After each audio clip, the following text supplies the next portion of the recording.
The man whistles softly as he walks. His mind is on work and the Monday ahead. And he's so lost in his thoughts that when he sees her, he's unsure for a moment if what he sees is real. In a few seconds, though, his brain registers the full horror of the scene. What he sees is a human being, but someone, a monster perhaps, has left her in a state beyond comprehension. This is True Crime South Africa. I'm Nicole Engelbrecht, and you're listening to episode 124, The Murder of Wilhemina Mahlangu.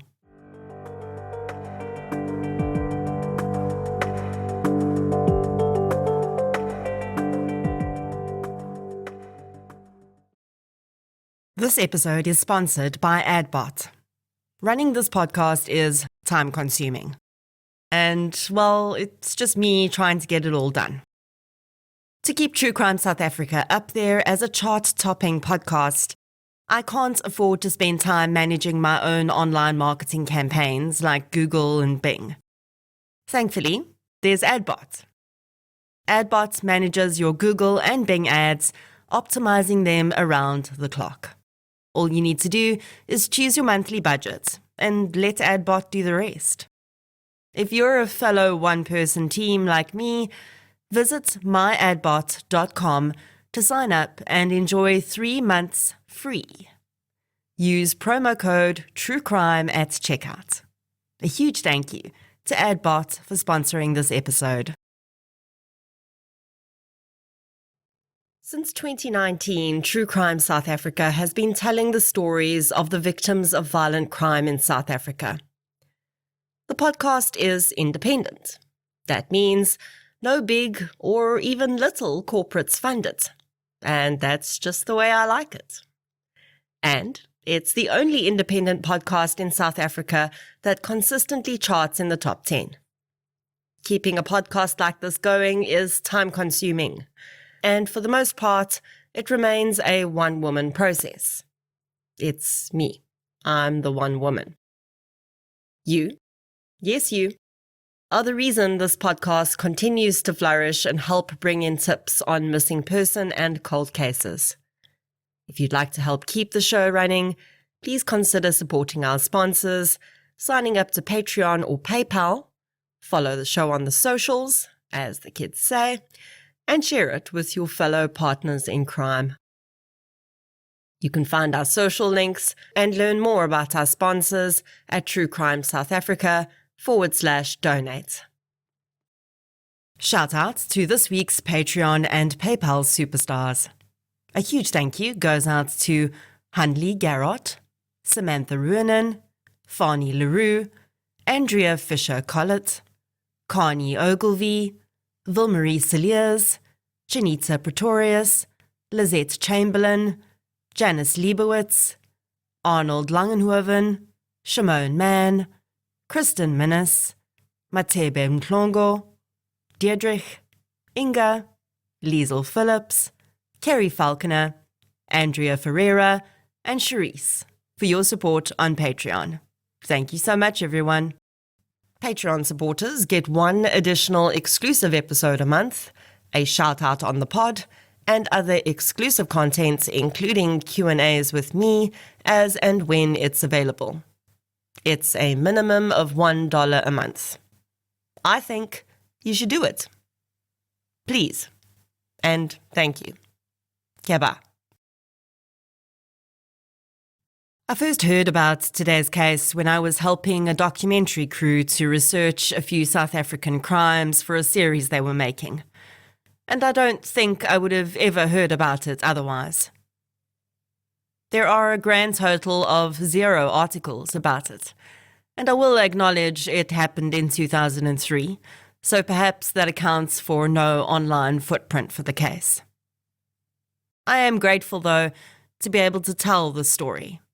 Because not only does Wilhemina deserve to be remembered, it's also a case with some very interesting themes of cover-up and assumption on board, where the way a crime presents at first is very different from what it actually is. So let's get into episode 124, The Murder of Wilhemina Mahlangu. The following episode may contain sensitive material, including descriptions of violence, sexual assault, or graphic descriptions of injuries to victims. If you feel you may be triggered by such material, please consider this before accessing our content. To access trauma counseling or services, please see the helpline information on our show notes. When Wilhemina lived in Klipgat in the Northwest Province in 2003, so 20 years ago, it was a very different place than it is today. She joined the police service in her early 20s and was working as an inspector at a police station one town over, and this meant she didn't really have to deal with any really terrible crimes. During that time, although the unemployment rate was high, the sense of community ties in Klipgat meant that there was very little violent crime. That has sadly changed over the years, and if you Google Klipgat today, you'll see many different, pretty horrific cases come up. Wilhemina, though, had a relatively uneventful life, but also, according to her colleagues, was always up for a challenge. She enjoyed serving her community and was a well-respected police officer. In her personal life, she was looking forward to marriage and having a family one day, but she was also in no rush. She'd been living with her partner, Mbali and Tuli, for a few years, and neighbours said that the couple seemed happy, and they never heard any arguments or noticed any problems between the couple. Mbali was also well known in the community. He worked as a carpenter, and together he and Wilhemina made a striking pair. Besides being a well-respected police officer, Wilhemina was also known for her excellent timekeeping and attendance record. Her superiors couldn't recall offhand a single day she'd taken off, and if she did need to be late, she would always call in. So, on Monday, the 11th of August 2003, when Wilhemina did not arrive for her shift, her colleagues were immediately concerned. They did call Wilhemina several times, but she did not answer. They called her partner, Mbali and Tuli, too. He initially didn't answer either, but eventually called back and let her colleagues know that as far as he knew, she'd left for work that morning. He said he'd have her call in when he saw her. But the shift passed, and Wilhemina did not call in, and there was no sign of her either. One jurisdiction over, though, officers at Klipgat police station were on the move. That morning, a man walking to work had made a horrific discovery. He'd stumbled upon the body of a woman in a ditch next to a side path. The sight had terrified him, and he'd run off to call someone to come back to the discovery site with him. But the neighbour had refused, and they'd instead phoned police and waited at a distance from the body until they arrived. When Captain Korbe of Klipgat police station arrived on the scene, he understood immediately why the residents were hesitant to go anywhere near the area. Although this was certainly not the first dead body he'd seen, it would remain one of the most gruesome and tragic scenes he would ever attend. I will warn you that the following descriptions are extremely graphic. The reason the officer found the scene so shocking was because of what had been done to the victim's body. The woman had been completely decapitated. Her head was not found at the scene. Also missing were her breasts, which had been cut from her body, as well as parts of her genitalia. As more police officers arrived on the scene and a police photographer started to take photographs of the body and surrounding area, a crowd began to grow. The detective sensed a palpable fear begin to build among the people, and he knew exactly what it was about. To the gathered residents of Klipgat, the missing body parts spelled one thing: Muti murder. I've covered a few cases where initial allegations of muti have been involved before, and I've explained the concept then, but I think it's worth explaining now for new listeners. The word muti in isiZulu very simply means medicine. It links back to the long-held African traditional beliefs around certain plants and animal products providing specific healing qualities. In researching the possible links between muti and murder, I found a chapter written by Dr. Gerard Labuschagne for the book Serial Offenders, which was particularly helpful. The chapter can be downloaded on Dr. Labuschagne's website, which actually has a bunch of really interesting downloads on it. As muti practice is usually done by what most people would refer to as traditional healers, I thought it would be enlightening to read a short passage to you from that chapter, which explains the difference between the various types of traditional healers before we get into how muti sometimes links to murder in South Africa, other African countries, and sometimes even other parts of the world with immigrants of African descent. Quote, "There are two main types of traditional healers in South Africa. The sangomas, who consult with ancestors to determine the cause of a person's problems, and the inyangas, who are herbalists. On a day-to-day basis, these practitioners intend no harm to the people they assist or to others." Lamprecht, reference 1998, claims that 84% of Black South Africans seek treatment from traditional healers. It is the Mngome, or Vuloy, or Baloy, who is associated with harmful practices. It's important to emphasize that most traditional healers play a vital role in African society, often fulfilling the combined role of medical practitioner, spiritual guide, and psychologist. Traditional healers such as sangomas oppose referring to those practitioners involved in muti murder as traditional healers, and suggest that such individuals be referred to as witches.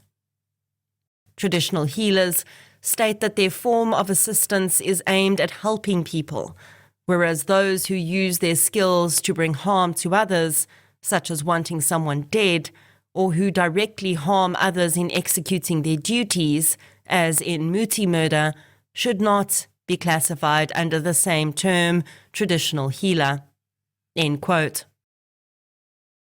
So with that clarified, why and how might these Mngome be requesting that muti murders occur? Well, it's very simply for the harvesting of body parts.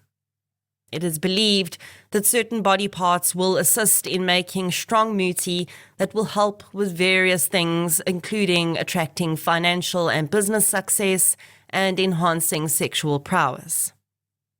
If and when human body parts are sought for such muti, the victim must be alive when the body parts are removed. It's for this reason that muti murders are incredibly rare, and also extremely horrific, as the victim will essentially die of shock and blood loss from having the body parts removed while they're conscious. Of course, the Mngome are not usually committing these murders themselves. They'll often have people do it for them. It is almost impossible to say exactly how many true muti murders occur each year because they're not classified on their own for statistics purposes. But the estimation is anywhere between 15 and 300, which is a pretty wide range. Most muti murders occur in rural areas in Limpopo, KwaZulu-Natal, and the Eastern Cape. As the crowd gathered around the gory scene in Klipgat began to murmur, muti was the word on their lips. They'd never had a muti murder in Klipgat. They were close to the border of Gauteng, and people that lived there had become very much city folk, and many had left their traditional beliefs behind. Of course, every one of the people gathered there still very much respected the beliefs they'd been raised with, It was an integral part of their identity, and no amount of exposure to more westernized beliefs could remove the fear that had begun to bubble up. The police officers did their best to reassure those gathered. They couldn't jump to conclusions. The investigation must be carried out, and even if it was murder for Muti purposes, they would do their level best to catch those responsible. Looking at the scene, though, Captain Korbe had his doubts about it being a Muti murder. The injuries incurred by the victim were significant and would have resulted in a huge amount of blood loss. Yet, even when they eventually lifted the body into a body bag, there was almost no blood on the soil underneath. From what Korbe knew of Muti murders, the victim was usually immobilized and their body parts were harvested in one place, and the victim would be left there. It often occurred near water as well. Victims were not transported, and there was no body of water in sight. The fact that this was not the primary scene was soon confirmed when a forensic technician spotted tire tracks and footprints nearby. Near the body, tracks told a story of how the victim had come to be there. Tire tracks led in from the dirt road to a spot near the ditch. Then, deep shoe impressions led to where the body had been found, and back from the body to where the tire tracks were. Significantly, the shoe impressions leading away from the vehicle were deeper, indicating that perhaps the person had been carrying something heavy, while the shoe imprints leading back to the vehicle were more shallow. The load had been put down. Forensics officers from the SAPS set about taking casts of these impressions. First, the best sections of the imprints were boxed off. Then, the soil is sprayed with hairspray to prevent the particles of soil moving around. Talc powder is scattered over the impression so that when the plaster is finally poured into the boxed-off section, the soil doesn't cling to the plaster. With these impressions taken and the body removed from the scene to the closest mortuary in preparation for autopsy, the scene was cleared, and the last remaining stragglers who'd stayed to witness all of the activity drifted away. The residents who'd been at the scene that day would, for a very long time, struggle to walk past the ditch without also seeing the body of the victim there in their mind's eye. Most did their best to avoid the area completely. Fear settled over Klipgat like a blanket. Solving a murder case without knowing the identity of a victim is extremely difficult. As you would have heard me mention before on this podcast, this is because the vast majority of murders are committed by someone known to the victim. The investigation starts with the victim's closest family and partner, and then moves outward in concentric circles: colleagues, neighbors, enemies. Without an identification, the connections are unknown. So the first course of action for investigators at Klipgat police station was to figure out who their female victim was.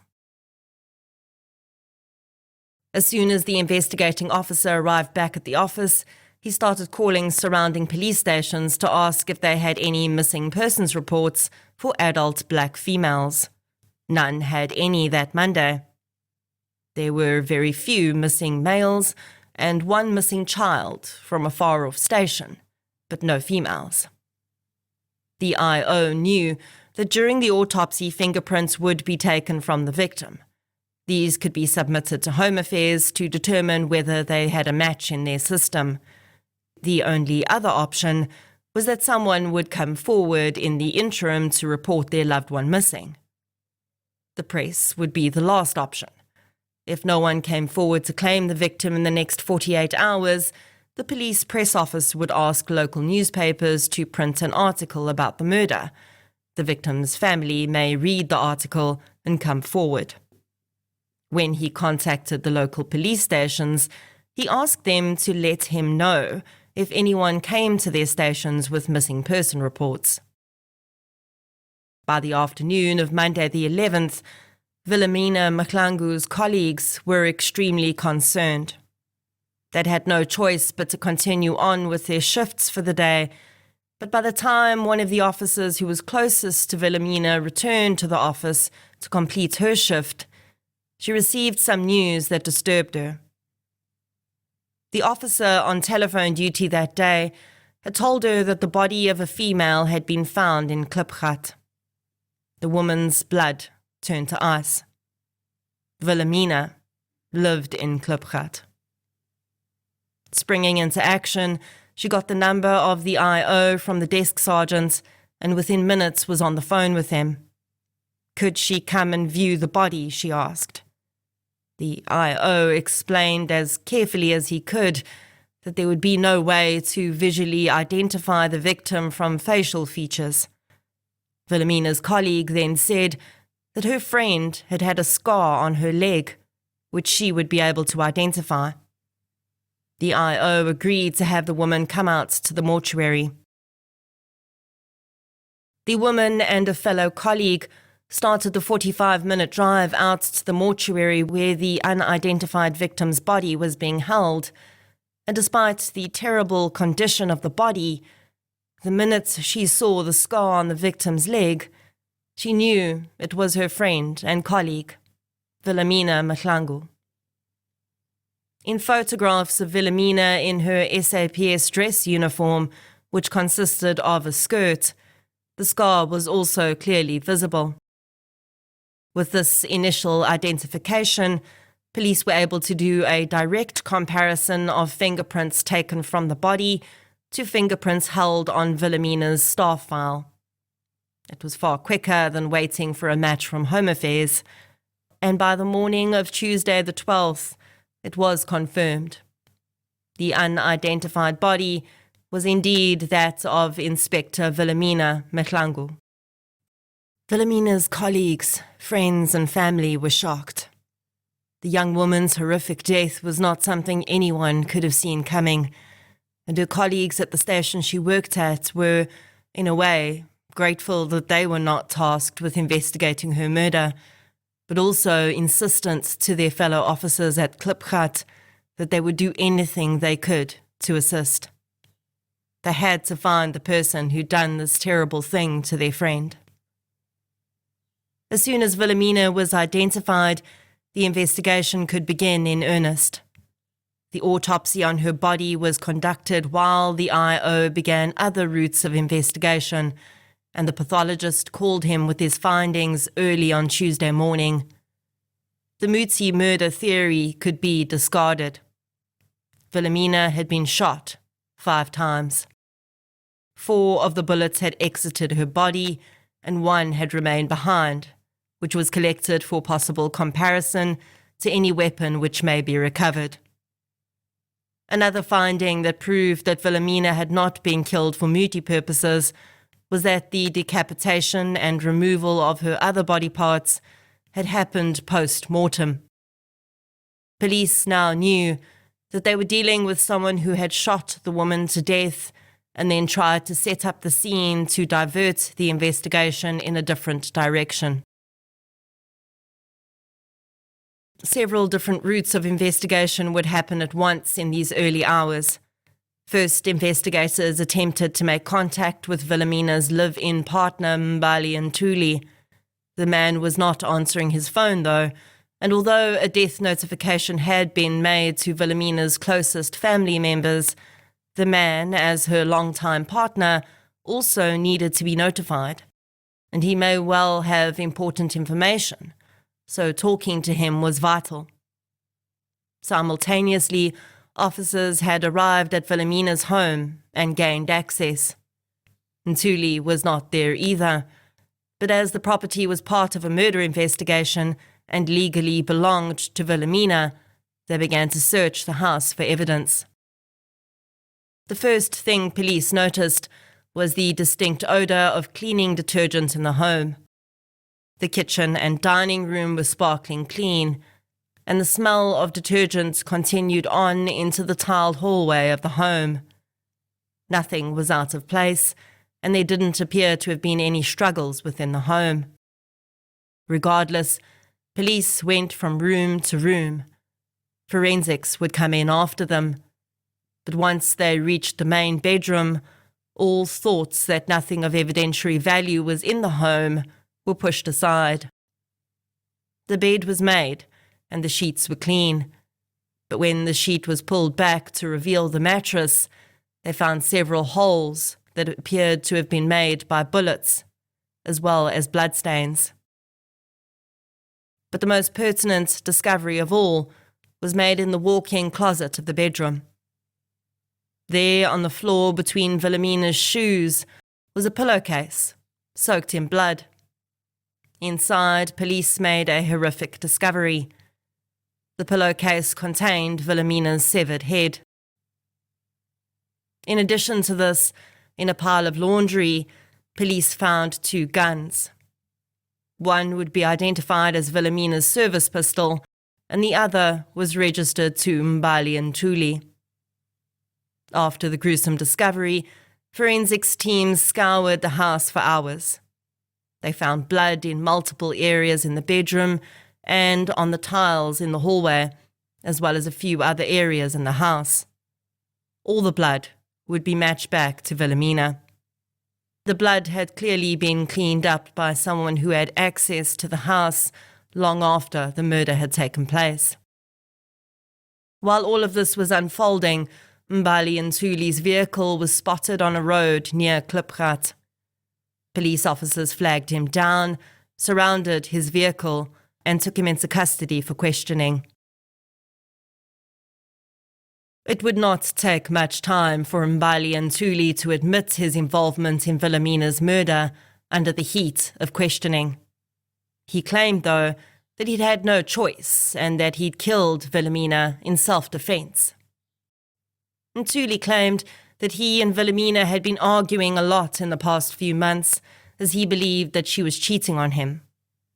He said that on Sunday, the 10th of August, she'd come home after a day out with friends and they had started to argue. The argument had become heated, and Wilhemina had gone into their bedroom where she kept her service pistol, and he heard her cock the gun. He told officers that he'd gone to retrieve his own weapon, and when he entered the bedroom, Wilhemina had her arm raised, ready to fire at him. He'd fired a shot at her arm and then taken cover behind a dresser and fired another 2 or 3 shots at her, which he believed had all hit her. Ntuli said that Wilhemina had fallen onto the bed and he'd taken her gun away from her, and then realized she was very badly wounded and loaded her into the back of his car to take her to the hospital. He said that halfway there, she'd stopped responding to him and he'd realized that she died.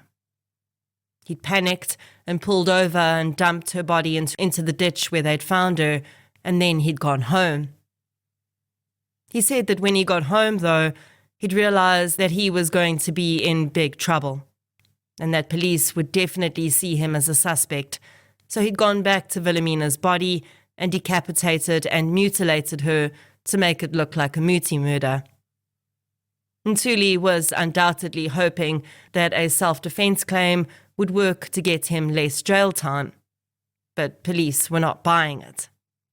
And soon, the evidence would speak where Wilhemina couldn't, and prove that Ntuli's story could not be true. The first important part of the evidence came from the guns and the bullets. Firstly, Wilhemina's service weapon was not cocked when it was found. Ntuli had clearly said he'd heard her cock the gun, and after he'd shot her, he'd removed the gun and kicked it across the room. He did not say anything about uncocking the gun, even when he was asked about that portion of his evidence again. Although Ntuli had already admitted to shooting Wilhemina with his firearm, he could retract his confession at any time, so it was still important to match up the bullet retrieved from Wilhemina's body with Ntuli's gun. The bullets were a perfect match. The striations on the test-fire bullets from his gun also matched a bullet found in the mattress, which had passed through Wilhemina's body. Police used the trajectories of how the bullets had entered Wilhemina's body and the mattress beneath her to understand exactly how the shooting would have taken place. The bullets had entered Wilhemina in a downward and to the back trajectory. The only way this was possible, also taking into account how the bullets had entered the mattress, was if the shooter was standing over Wilhemina while she was lying on the bed and shooting down on her from a standing position over her. Forensics officers did try to recreate the scenario that Ntuli had claimed happened, where Wilhemina was standing facing the doorway of the bedroom with her own gun in her hand, and he shot at her first from the doorway and then from a position crouched behind the dresser, but they were unable to achieve the same trajectories. This clearly showed that Ntuli's version could not be true. The other portion of his story, how Wilhemina came to be so brutally decapitated and mutilated, also did not hold water when they looked at it with the physical evidence. Ntuli's car was placed at the scene by matching the tire impressions there to his car's tires, and Wilhemina's body had been placed in the back seat of the vehicle as her blood was found there too. But his claim that he'd been rushing her to the hospital and she died on the way, and he'd left her body in the ditch and then gone back to stage a Muti murder, could also not be true. The decapitation had most definitely not happened at the body disposal site, because there was no blood there. The largest pool of blood appeared to have been in the tiled hallway of the home, and the officers would also find a knife in the kitchen with traces of Wilhemina's blood on it. The pillowcase in which Wilhemina's head had been found belonged to the set that had been stripped off the bed. So police believed that the most likely scenario was that Ntuli had done nothing to save Wilhemina's life, if in fact she had remained alive after being shot.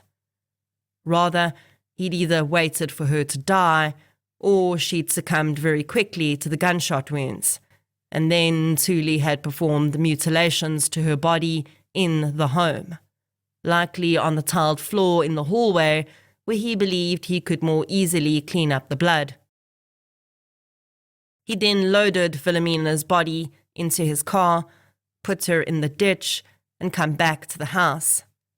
He'd stripped the bed, using one of the pillowcases to hide Wilhemina's head, and then put new bedding over the blood and bullet hole-ridden mattress.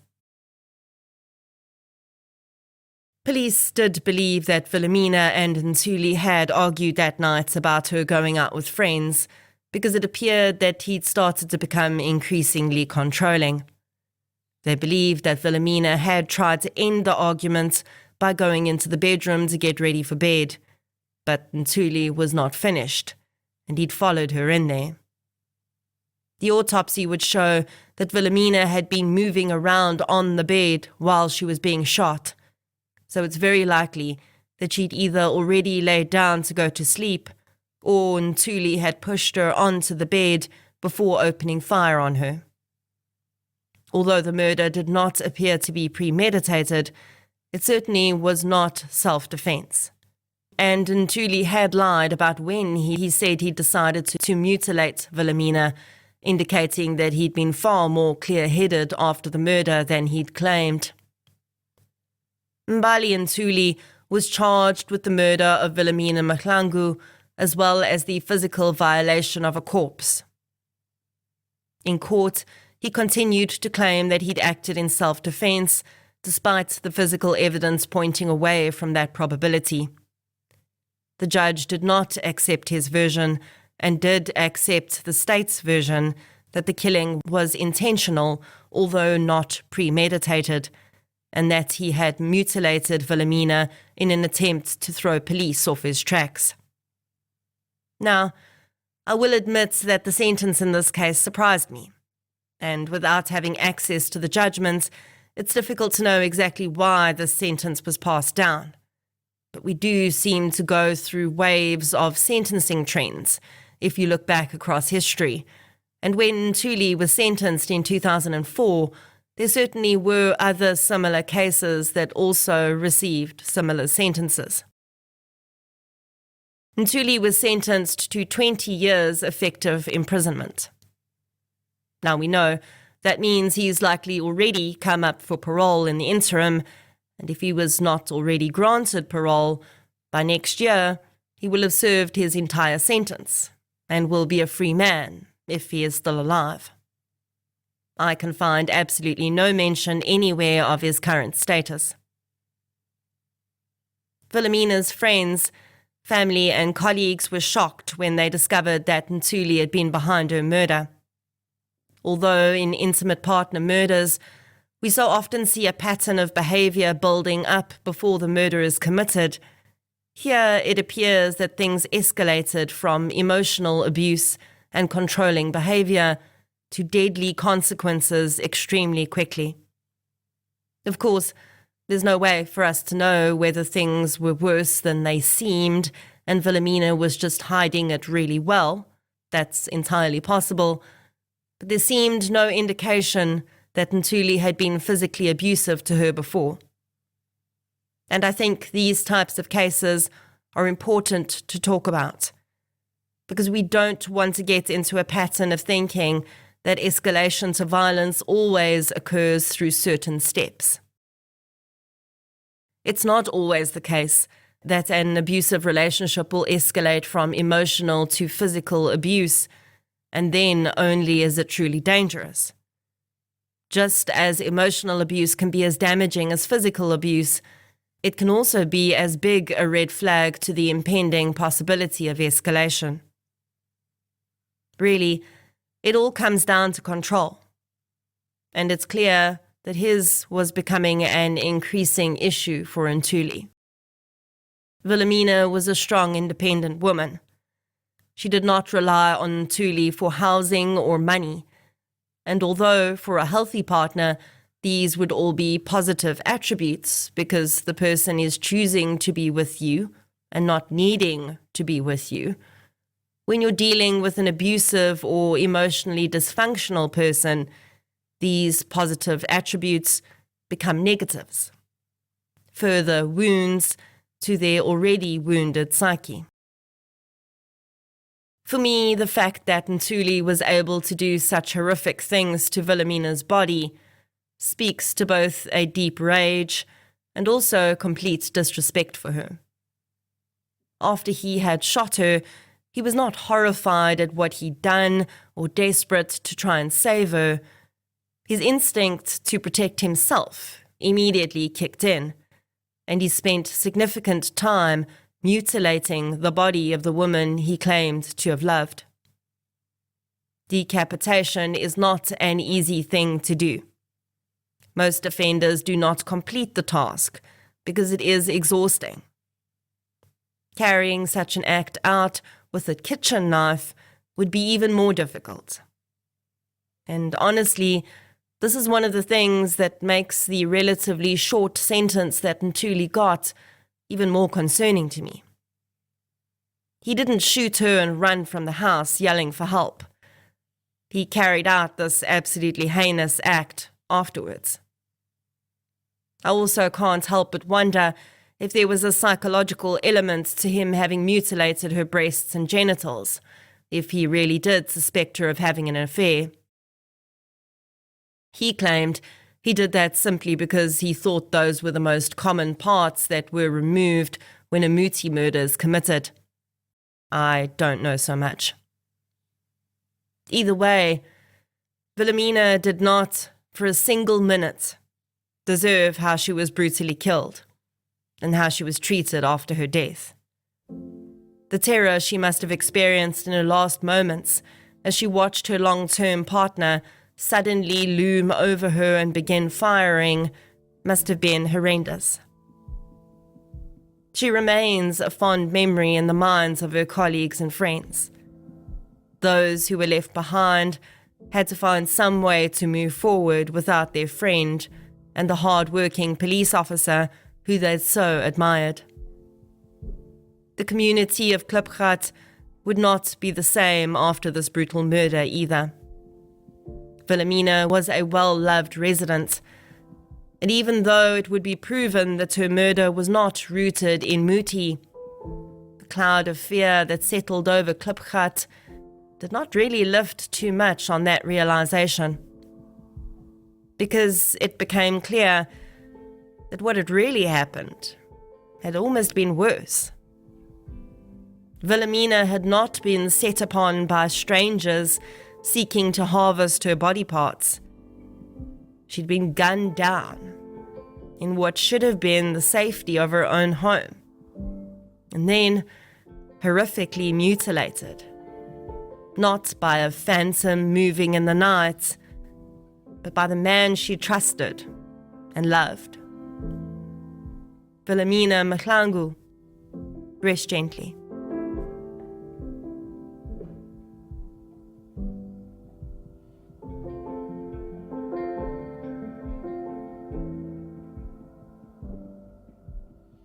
If you'd like to hear more victim-focused true crime content, please subscribe to True Crime South Africa on Spotify or the platform you're using to listen right now.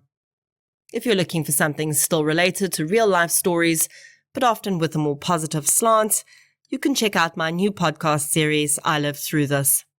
You can follow both podcasts on social media. We're on Facebook, Twitter, and Instagram. I'll be back next week with another episode. Until then, thank you for your support, and I'll chat to you soon.